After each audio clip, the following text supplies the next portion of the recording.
नमस्कार। Times of Swaraj के खास कार्यक्रम पॉलिटिक्स में आप सबों का स्वागत है।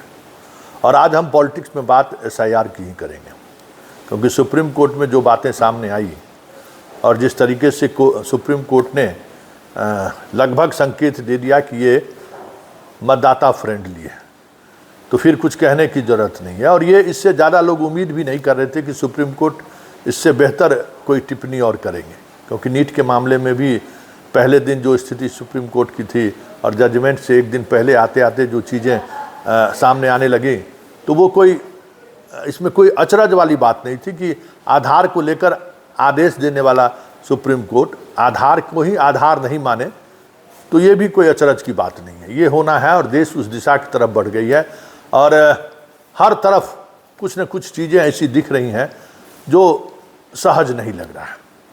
तो ये विपक्ष का ये मुहिम भले सरकार की अदालत में, सुप्रीम कोर्ट की अदालत में हारता हुआ दिख रहा हो, लेकिन इतना तो तय है कि जो सवाल उठाए जा रहे हैं उन सवालों को लेकर जनता के तरफ से उस तरीके का रिस्पांस मिलता हुआ दिख नहीं रहा है।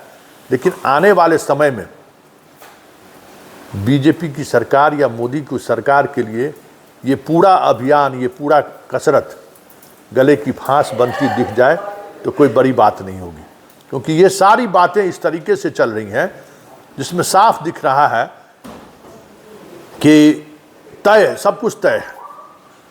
आज तेजस्वी ने जो प्रेस कॉन्फ्रेंस करके बीजेपी प्रभारी को यहाँ का वोटर बनना, मुजफ्फरपुर के मेयर का 2 जगह वोटिंग में नाम होना, ये कोई असहज बात नहीं है, ये सब सामान्य बात है। सुप्रीम कोर्ट ने भी इससे असहज क्या, उस दिन क्या कहा था, क्या 15 ले आइए मृत मतदाताओं का नाम जो जीवित हों, हम इसको क्या क्या बोला था उन्होंने, 18 लेकर पहुंच गए। पूरे प्रदेश में जितने मृत जिंदा लोगों को लोगों ने मारा है, सब लोग अपने अपने तरीके से बयान दे रहे हैं कि देखिए। लेकिन मीडिया की भी, देखिए इस पूरे प्रोसेस में मीडिया की भी ज़बरदस्त भूमिका है। और मीडिया भी मतलब हालात ये है कि मीडिया भी विपक्ष से सवाल कर रहा है, कोर्ट भी विपक्ष से सवाल कर रहा है, और सरकार की तो बात ही छोड़ दीजिए। मतलब जहाँ पहले विपक्ष के सवालों के साथ सरकार से सवाल की जाती थी, अब विपक्ष के सवालों का जवाब या सवाल विपक्ष से ही किया जाता है। देखिए किस तरीके से चीज़ें बदल रही हैं इस देश में। फिर भी अगर लोग फाइट कर रहे हैं और इस तरीके से फाइट कर रहे हैं, तो इतना तय मानिए कि देर ही सही यह देश सही दिशा में जा रहा है। इस देश के लोगों को आज़ादी, पहली आज़ादी बहुत ही आराम से मिल गया। दूसरी आज़ादी भी जेपी जैसे नायक मिल गए तो वो भी, उन्हें उसमें भी ज़्यादा परेशान नहीं होना पड़ा। ये जो तीसरी लड़ाई है ना, जो सबसे कठिन लड़ाई है, और ये लड़ाई लंबा खींचेगा और इसके लिए बहुत सारे संघर्षों की ज़रूरत है, ये भी साफ दिख रहा है। क्योंकि एसआईआर जो है संकेत है। बिहार में तो जो कुछ भी होना है तो होना ही है, यहाँ सरकार बनेगी ही बनेगी, ये बीजेपी भी मान रही है और जदयू भी मान रही है। लेकिन निशाने पर दूसरे स्टेट के लोग हैं, तो बारी बारी से बिहार तो फाइट कर लेगा, बिहार इस झंझावट से अपने आप को बाहर निकाल लेगा, ये भी तय मानिए। और जिस तरीके से विपक्ष इस मुद्दे को लेकर गांव की तरफ चला है, अगर मुद्दा वाकई में लोगों को आकर्षित किया तो फिर परिणाम बदलते देर नहीं लगेगा, क्योंकि बिहार में राजनीतिक बहुत तेज़ी से बदल रही है। और तेज़ी से बदल ही नहीं रही है, लोग महसूस भी करने लगे हैं कि अब वो स्थिति नहीं है कि जदयू और बीजेपी एक साथ आ जाए तो बहुत ही कंफर्ट स्थिति में चुनाव लोग जीत जाए।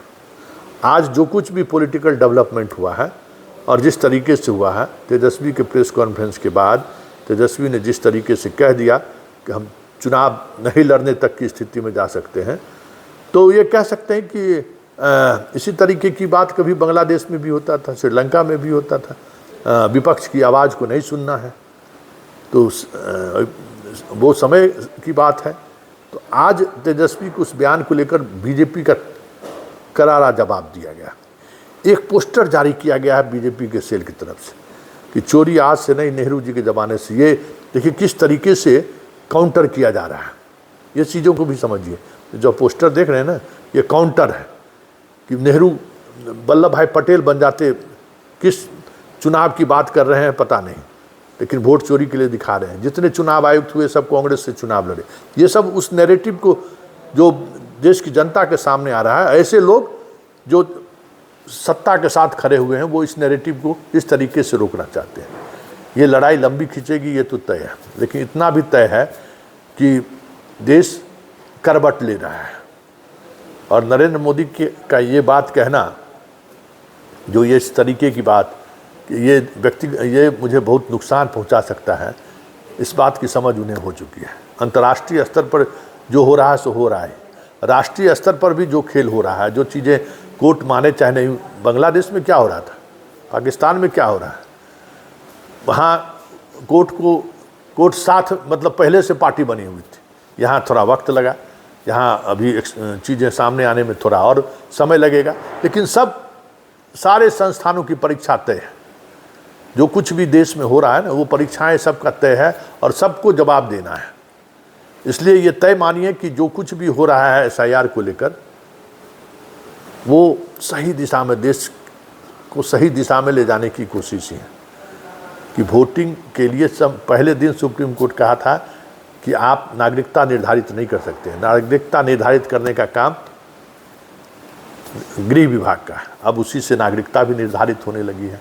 चलिए, चलते चलते हम आपको बीजेपी का वो तंज वाली टिप्पणी सुना देते हैं, जो टिप्पणी तेजस्वी को लेकर, सुप्रीम कोर्ट के उस जजमेंट को लेकर और आने वाले समय में क्या स्वरूप होगा, ये भी साफ इनके तंज वाले बयान से समझा जा सकता है।